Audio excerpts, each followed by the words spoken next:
Hello दोस्तों, welcome back to my channel knowledgeable brain. और आज हम इस वीडियो में बात करने वाले हैं हेनरी डेविड थोरो की एसे सिविल डिसओबीडियंस के बारे में, जो कि पब्लिश हुआ था 1849 में।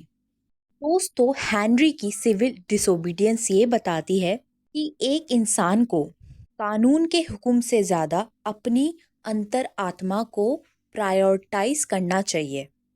एसे अमेरिकन सोशल इंस्टीट्यूशन और पॉलिसी का क्रिटिज्म करता है, खासकर स्लेवरी और मैक्सिकन वॉर जो 1846 और 1848 के बीच में हुई थी, यूएसए और मैक्सिको के बीच। हेनरी अपने एस्से की शुरुआत ये कहकर करते हैं कि गवर्नमेंट हमेशा बेकार साबित होती है और ये सिर्फ इसलिए शक्ति में होती है, पावर में होती है, क्योंकि मेजॉरिटी के लोग से ज्यादा ताकतवर होते हैं, ना कि इसलिए कि उनका नजरिया सबसे अलग है। आगे वो कहते हैं कि लोग वही करें जो उनको सही लगता है, ये उनका सबसे पहला फर्ज है, ना कि मेजॉरिटी से बने हुए कानून को माने। जब गवर्नमेंट अनजस्ट हो, अन्याय भरी हो, तो लोगों को ऐसे कानून को मानना नहीं चाहिए और अपने आप को उस सरकार से, उस गवर्नमेंट से अलग कर देना चाहिए। वो क्लियर करते हैं कि एक इंसान का ये फर्ज नहीं होता कि वो दुनिया से ही एक बुराई को हटा दे, उस बुराई को हटाने के लिए वो अपनी पूरी जिंदगी लगा दे, लेकिन ये जरूरी है कि वो किसी भी बुराई में हिस्सा ना ले। और इसका मतलब ये भी है कि कोई भी इंसान ऐसे अनजस्ट इंस्टीट्यूशन का भी हिस्सा ना हो। हेनरी आगे आर्ग्यू करते हैं कि यूएस से एक अनजस्ट गवर्नमेंट है क्योंकि वो लोग स्लेवरी को सपोर्ट करते हैं और एग्रेसिव वॉर में काम करते हैं। हेनरी गवर्नमेंट के रिफॉर्म, मतलब उसके अंदर सुधार की इफेक्टिवनेस पर डाउट करते हैं और ये आर्ग्यू करते हैं कि वोटिंग और पिटीशन से कुछ हासिल नहीं होता ज्यादा। वो अपने खुद के एक्सपीरियंस को एक मॉडल के रूप में पेश करते हैं कि कैसे अनजस्ट गवर्नमेंट से निपटा जाए। इस स्लेवरी के विरोध में वो बताते हैं कि उन्होंने टैक्स भरने से मना कर दिया, जिस वजह से उन्हें एक रात जेल में बितानी पड़ी थी। लेकिन उन्होंने और भी बड़े लेवल पर गवर्नमेंट को आइडियोलॉजिकली अलग कर दिया कि वो गवर्नमेंट के रूल्स नहीं मानेंगे, गवर्नमेंट का पार्ट नहीं बनेंगे, किसी भी इंस्टीट्यूशन का पार्ट नहीं बनेंगे जो अन्याय करता हो। हेनरी के मुताबिक ये प्रोटेस्ट का एक बेहतर तरीका था, बजाय सरकार के अंदर सुधार की मांग करने से। कहते हैं कि अगर कोई इंसान गवर्नमेंट के अंदर काम कर रहा होता है, तब तक वो गवर्नमेंट की असलियत को नहीं देख पाता है। दोस्तों, सिविल डिसोबीडियंस का यूएसए और दुनिया में काफी बड़ा इम्पैक्ट पड़ा था, इन्फ्लुएंस पड़ा था।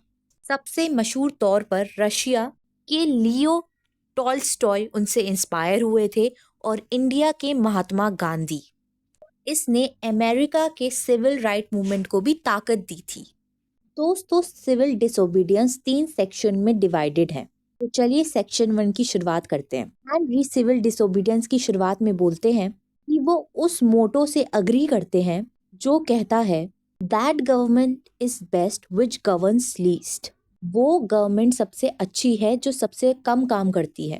आगे वो कहते हैं कि एक दिन ऐसा भी आएगा कि इंसान एक ऐसी गवर्नमेंट भी रख सकेगा जो बिल्कुल भी गवर्न ना करती हो। वो कहते हैं कि आज की असलियत ये है कि गवर्नमेंट अक्सर ना तो यूजफुल होती है, ना ही एफिशिएंट। इसका मिसयूज होता है और ये बिगड़ जाती है, जिस वजह से ये लोगों की असली जो डिजायर्स हैं, जो इच्छाएं हैं, उनको पूरा नहीं होने देती। और मैक्सिकन अमेरिकन वॉर इसका परफेक्ट एग्जाम्पल है। आगे वो बोलते हैं कि अमेरिकन गवर्नमेंट जरूरी है क्योंकि लोगों को किसी ना किसी तरह सरकारी व्यवस्था चाहिए और उसकी आवाज सुननी होती है, ताकि उनके मन में सरकार होने की जो एक सोच है वो हमेशा रहे। लेकिन गवर्नमेंट सिर्फ तभी यूजफुल साबित होती है जब उसने साइड में खड़े होकर काम किया होता है। हेनरी कहते हैं कि सरकार वो काम करती ही नहीं जिसका उसको श्रेय दिया जाता है। ये ना तो देश को आजाद रखती है, ना ही वेस्ट को सेटल होने देती है, और ना ही एजुकेशन प्रोवाइड करती है। ये सब कुछ अमेरिका के लोगों के कैरेक्टर में से आता है और इसमें अगर गवर्नमेंट इंटरफेयर करती है तो वो और भी ज़्यादा सक्सेसफुल बन जाता है। हेनरी आगे शिकायत करते हैं जो ट्रेड और कॉमर्स पर रिस्ट्रिक्शन लगाए हैं उस पर भी, लेकिन वो आगे बोलते हैं कि प्रैक्टिकली और एक सिटीजन होने के तौर पर वो ये नहीं कह रहे कि गवर्नमेंट को तुरंत ही हटा दो, वो अभी के लिए एक बेहतर गवर्नमेंट की मांग कर रहे हैं। आगे हेनरी आर्ग्यू करते हैं कि जो डेमोक्रेसीज हैं, डेमोक्रेसीज मेजॉरिटी है, वो जवाब देती है जो सिर्फ सबसे स्ट्रॉन्ग ग्रुप ऑफ पीपल हैं, ना कि सबसे विचारशील और अच्छे लोग। वो कहते हैं कि जो सरकार ऐसे बनी हो वो कभी भी न्याय कर ही नहीं सकती। वो कहते हैं कि ऐसी सरकार क्यों नहीं हो सकती जो सही गलत का फैसला अपनी अंतर आत्मा से पूछकर करे, ना कि मेजॉरिटी ऑफ स्ट्रॉन्ग पीपल से पूछकर। वो कहते हैं कि हमें सिर्फ अधिकार ही नहीं बल्कि हमारा फर्ज भी है कि हम अन्याय के खिलाफ आवाज उठाएं। हमारे देश में 1/6 पॉपुलेशन गुलाम है। मैक्सिको का हमारे देश पर हमला करना एक बड़ा अन्याय है। इसकी वजह से हमारी कंट्री की डेवलपमेंट नहीं हो सकती। हेनरी उन लोगों की निंदा करते हैं जो सिर्फ इसी वजह से सिविल ओबीडियंस निभाते हैं क्योंकि ये उन लोगों के लिए आसान है। ऐसे लोग सरकार की बात सिर्फ इसलिए मानते हैं क्योंकि सरकार उन्हें कुछ सुविधा देती है। आसान तरीके जस्टिस से बड़े नहीं हो सकते। लोगों को न्याय का साथ देना चाहिए, चाहे इसके लिए उन्हें कोई भी दाम चुकाना पड़े, चाहे इसके लिए उन्हें खुद की लाइफ कुर्बान करनी पड़े। उन्हें जस्टिस का साथ कभी नहीं छोड़ना चाहिए। आगे वो बोलते हैं कि मैसाचुसेट्स में सुधार के विरोधी, रिफॉर्म के विरोधी असल में सदन के राजनेता नहीं हैं जिन्हें सब लोग एक्सट्रीम कन्वर्टिज्म का दोषी मानते हैं, बल्कि ये लोग हैं जो चुपचाप ये सब बर्दाश्त करते हैं। मैसाचुसेट्स के व्यापारी और फार्मर्स लड़ने के लिए तैयार ही नहीं है। बहुत लोग ये आर्ग्यू करते हैं कि अगर स्लेवरी हटा दी गई तो यूएस के नागरिक इस बदलाव के लिए तैयार नहीं होंगे। और हेनरी इसका जवाब देते हैं कि हमें सिर्फ कुछ ज्ञानी लोग चाहिए जो मेजॉरिटी के लोगों को शिक्षा दे सकें, उन्हें बदलाव के लिए तैयार कर सकें। हजारों लोग स्लेवरी और मैक्सिको वॉर का विरोध करते हैं लेकिन करते कुछ नहीं है। वो लोग बस इंतजार करते हैं कि कोई और आके एक्शन ले, और हेनरी इस वेटिंग के खिलाफ है। इसके बाद सेक्शन 2 में जब हेनरी ने अपने फर्जों के बारे में, अपनी ड्यूटीज के बारे में एज एन इंडिविजुअल बताया, उसके बाद वो बताते हैं कि लोगों को सरकार के अनजस्ट के खिलाफ कैसे रिएक्ट करना चाहिए। वो कहते हैं कि वोटिंग इसका प्रॉपर सॉल्यूशन नहीं है। सच्चे इंसान को अपनी अंतर आत्मा का, के इंट्यूशन का पालन करना चाहिए। आज के टाइम पर कोई भी व्यक्ति अपने पॉलिटिकल पार्टी के कहने पर इतना इंडिपेंडेंट वोट नहीं देता है। हेनरी ये भी मानते हैं कि इंसान का ये फर्ज नहीं है कि वो कोई गलती मिटाने के काम में लग जाए अपनी जीवन को भूलकर, चाहे वो गलती कितनी भी बड़ी हो। हर एक इंसान अपनी जिंदगी में कोई गोल्स, कुछ ऑब्जेक्टिव्स रख सकता है, लेकिन उसे अपने हाथ अन्याय से, अनजस्ट से धो लेने चाहिए। से ऐसे किसी भी इंस्टीट्यूशन का पार्ट नहीं बनना चाहिए जो अनजस्ट को सपोर्ट करता हो। ये एक पाखंड है। अगर कोई एक सोल्जर की तारीफ करता है, उस सोल्जर की जो एक वॉर लड़ने गया है, एक लड़ाई लड़ने गया है जो कि अन्याय से भरी हुई थी, उसके बावजूद वो खुद उस सरकार का विरोध करता है जो ये वॉर चला रही है। सब लोग मानते हैं कि गवर्नमेंट जो है वो अनजस्ट होती है, लेकिन सवाल ये है कि क्या हमें उनका पालन करना चाहिए, उसके पालन से अपना जीवन जीना चाहिए, क्या हमें उनको बदलने की कोशिश करनी चाहिए, तो तब तक मानना चाहिए जब तक वो बदल ना जाए, या फिर हमें उनका तुरंत ही विरोध करना चाहिए। ज्यादातर लोग डेमोक्रेसी में मानते हैं कि दूसरा ऑप्शन बेहतर है। उनका मानना है कि अगर हम रेजिस्टेंस दिखाएंगे वो जो क्रांति होगी वो एक्चुअल अन्याय से भी बुरी हो सकती है। लेकिन सच ये है कि सरकार सुधार और विरोध को बढ़ावा नहीं देती। हेनरी पूछता है ऐसा क्यों है कि मेजॉरिटी गवर्नमेंट सच्चाई बोलने वाले लोगों को सजा देती है, क्यों हर बार मेजॉरिटी की सरकार ने क्राइस्ट को क्रूसिफाई किया और वॉशिंगटन और फ्रैंकलिन जैसे लोगों को कंट्री का विरोधी घोषित कर दिया। अगर जस्टिस का अपना प्रोसेस है तो क्या हमें ये सोचना चाहिए कि रेमेडी असली अन्याय से भी बुरी हो सकती है? लेकिन अगर सरकार किसी इंसान से कह रही है कि वो किसी दूसरे व्यक्ति पर अन्याय करे, तो हेनरी कहते हैं कि उस इंसान को उस लॉ का पालन नहीं करना चाहिए। सरकार के अंदर रिफॉर्म लाने की कोशिश करनी चाहिए, क्योंकि ये चीज़ बहुत ही ज़्यादा समय लेती है और इंसान अपनी लाइफ पूरी इसमें बर्बाद नहीं कर सकता। यूएसए के केस में सरकार सुधार का भी कोई ऑप्शन नहीं देती, क्योंकि वहाँ का कॉन्स्टिट्यूशन अपने आप में ही एक अनजस्ट है, एक अन्याय है। और जो लोग इसके खिलाफ लड़ना चाहते हैं उन लोगों को तुरंत ही अपनी संपत्ति, अपनी प्रॉपर्टी का इस्तेमाल मैसाचुसेट्स की सरकार की मदद के लिए बंद कर देना चाहिए। कहते हैं कि मेरा तो खुद सरकार से, गवर्नमेंट से एक ही बार इंटरेक्शन हुआ है, जब टैक्स कलेक्टर आता है उस वक्त वो जानबूझकर उससे बहस करते हैं ताकि वो ऑफिसर समझे कि असली गवर्नमेंट ऑफिसर होने का मतलब क्या है। कहते हैं कि छोटी छोटी प्रोटेस्ट भी बहुत मायने रखती है। ये ज़रूरी नहीं कि शुरुआत कितनी छोटी है। अगर एक काम सही तरीके से हो तो उसका असर हमेशा के लिए होता है। लेकिन ज़्यादातर लोग प्रोटेस्ट करने की बजाय सिर्फ बातें बनाते हैं। लोगों को एक्शन लेना चाहिए, जेल जाने का रिस्क उठाना चाहिए, तभी असली बदलाव आएगा। हेनरी बोलते हैं कि उन्होंने कैद होने पर ज़्यादा ध्यान दिया है, प्रॉपर्टी छीनने में नहीं, क्योंकि लोग जस्टिस के प्रति कमिटेड नहीं है।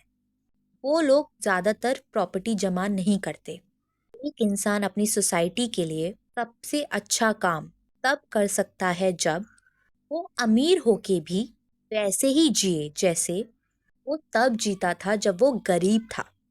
फिर हेनरी उन लोगों की चिंता का जवाब देते हैं जो सरकार की प्रोटेक्शन की ज़रूरत को महसूस करते हैं, सिविल डिसोबीडियंस के कारण अपनी प्रॉपर्टी और फैमिली के भविष्य को लेकर चिंता में रहते हैं। हेनरी कहते हैं कि वो खुद कभी नहीं चाहेंगे कि वो सरकार की सुरक्षा पर डिपेंडेंट हो, लेकिन वो ये भी मानते हैं कि अगर वो टैक्स देना बंद करेंगे तो उनकी प्रॉपर्टी चली जाएगी और गवर्नमेंट उनके परिवार को भी परेशान करेगी। तो वो इन सब का ये कॉन्क्लूजन निकालते हैं कि प्रॉपर्टी जमा करना ही बेकार है।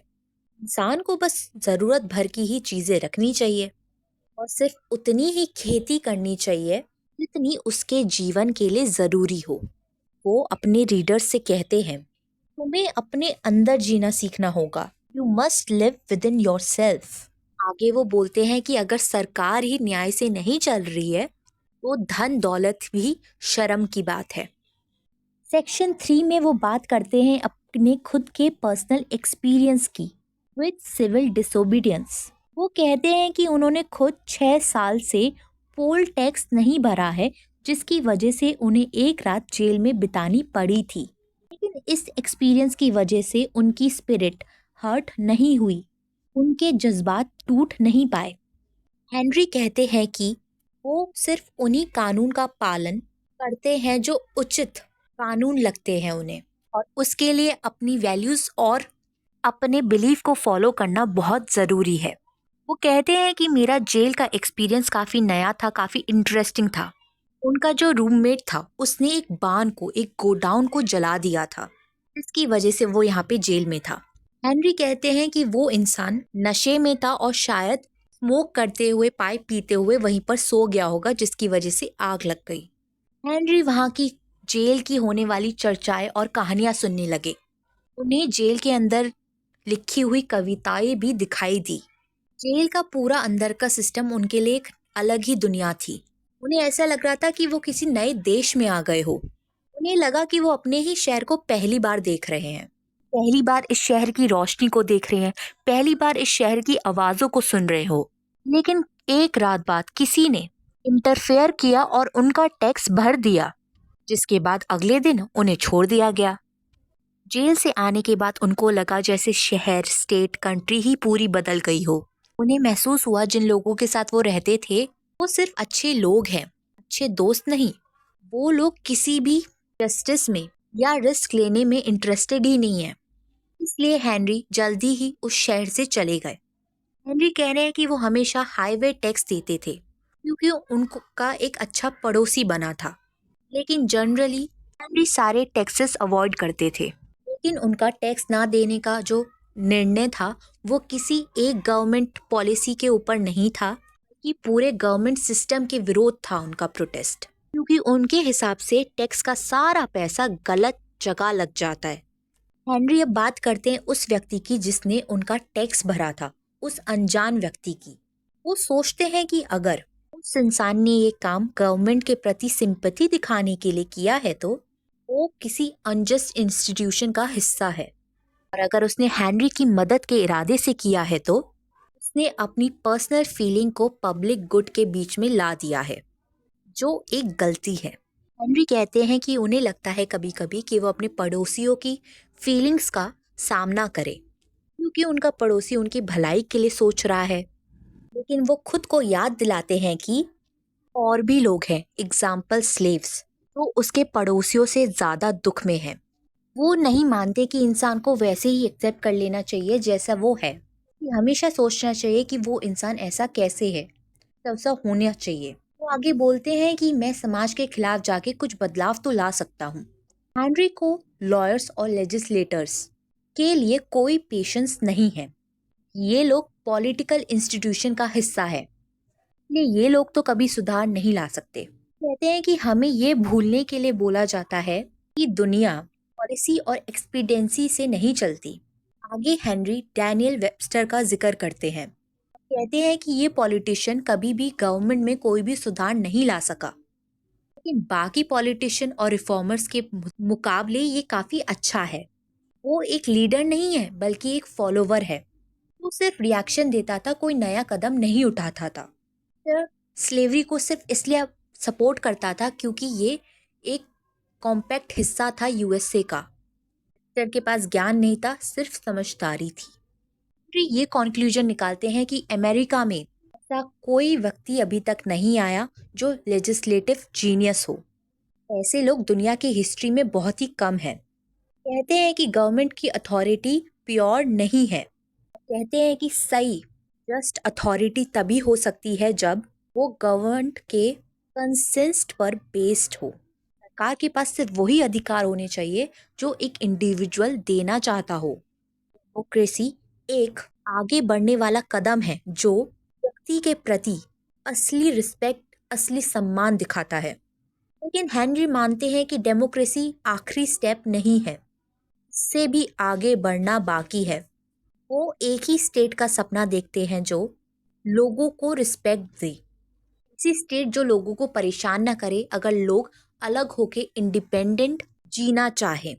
एक ऐसी स्टेट और भी ज्यादा बेहतर और ग्लोरियस राज्य का रास्ता है। दोस्तों अब बात करते हैं कुछ इम्पोर्टेंट पॉइंट्स की जो आपसे एग्जाम में पूछे जा सकते हैं। जैसे कि हेनरी ने अपना first draft of civil disobedience कहाँ दिया था? वो दिया था लाइसियम में, मतलब कि एक प्राइवेट बिल्डिंग जहाँ पर उन्होंने ये लेक्चर दिया था। इसके अलावा एक कोट है ऐसे में, the mass of man serve the state not as man mainly but as machines with their bodies.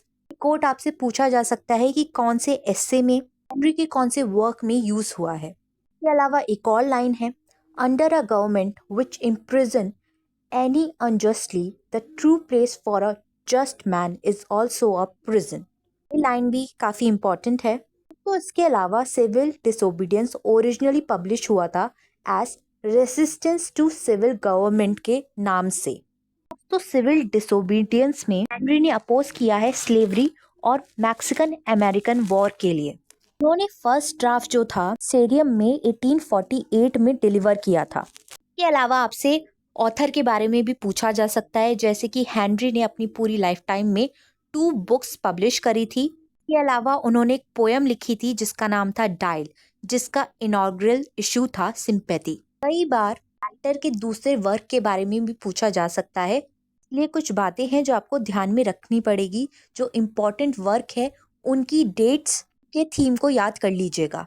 Henry ने जो रात बिताई थी जेल में वो इसलिए बिताई थी क्योंकि उन्होंने टैक्स देने से मना कर दिया था। वो टैक्स जो उन्होंने 6 साल से नहीं दिया था। इसके अलावा the purest source of truth, Henry claim करता है एस्से के एंड में वो क्लेम हो सकता है या तो कॉन्स्टिट्यूशन में या बाइबल में। अकॉर्डिंग टू हेनरी ने सिविल डिसोबीडियंस लिखा था मैसाचुसेट्स में। उस वक्त पे यूएसए में 1/6 ऑफ पॉपुलेशन स्लेव थी। इसके अलावा हेनरी के मुताबिक the authority of government derives from the consent of the govern. तो आई होप आपको वीडियो समझ में आ गई हो। और वीडियोस देखने के लिए हमारे चैनल को लाइक करें, शेयर करें और सब्सक्राइब करना ना भूलें। अगर आपको अमेरिकन लिटरेचर में और पोएम्स और ड्रामा की वीडियो देखनी है तो आप मेरे चैनल पे जाके वीडियोस को देख सकते हैं। प्लेलिस्ट में आपको सारी अमेरिकन लिटरेचर मिल जाएगी। इसके अलावा अगर आपको इंग्लिश लिटरेचर में कोई स्पेसिफिक वीडियो चाहिए तो प्लीज मुझे कमेंट सेक्शन में लिख के जरूर बताइएगा। आज के लिए बस इतना ही। अगली बार फिर मिलेंगे एक और नई वीडियो के साथ। Thank you for watching this video.